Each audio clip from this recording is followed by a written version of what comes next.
Chapter 5 was definitely the most difficult chapter for me to write, um, because it's almost like I wish it weren't true. Because in chapter 5 I talk about lukewarm Christianity, and basically my conclusion is there's no such thing. I mean, when Jesus talks about the lukewarm person, he's saying, I'm going to spit that person out of my mouth, and he makes it so clear because that person's not a true follower of mine. And so this whole idea of being a lukewarm Christian really is an oxymoron. When I read the Bible, I don't see that Jesus gives us room to say that we're Christians and yet not truly follow him.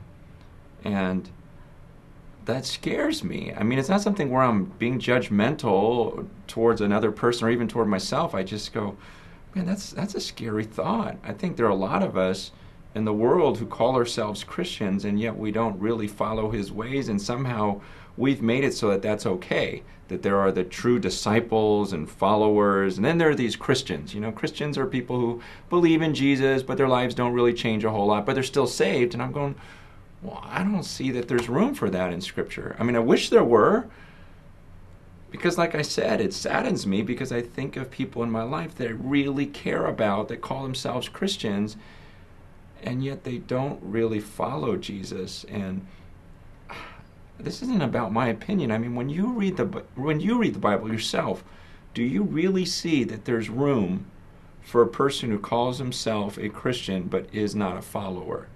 Does that really make sense to you, that there could be a person who doesn't really obey the commands of Jesus Christ, yet is truly a saved Christian? See, when I read it, I go, no way. The Bible is clear. He says, if anyone calls himself a believer and yet doesn't obey his commands, he is a liar, and the truth is not in him. Judge for yourself. This isn't about me or one guy's interpretation, but try to read the Bible literally.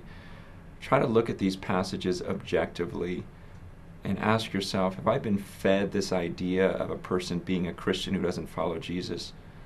Or is it true that there's no such thing as a lukewarm Christian?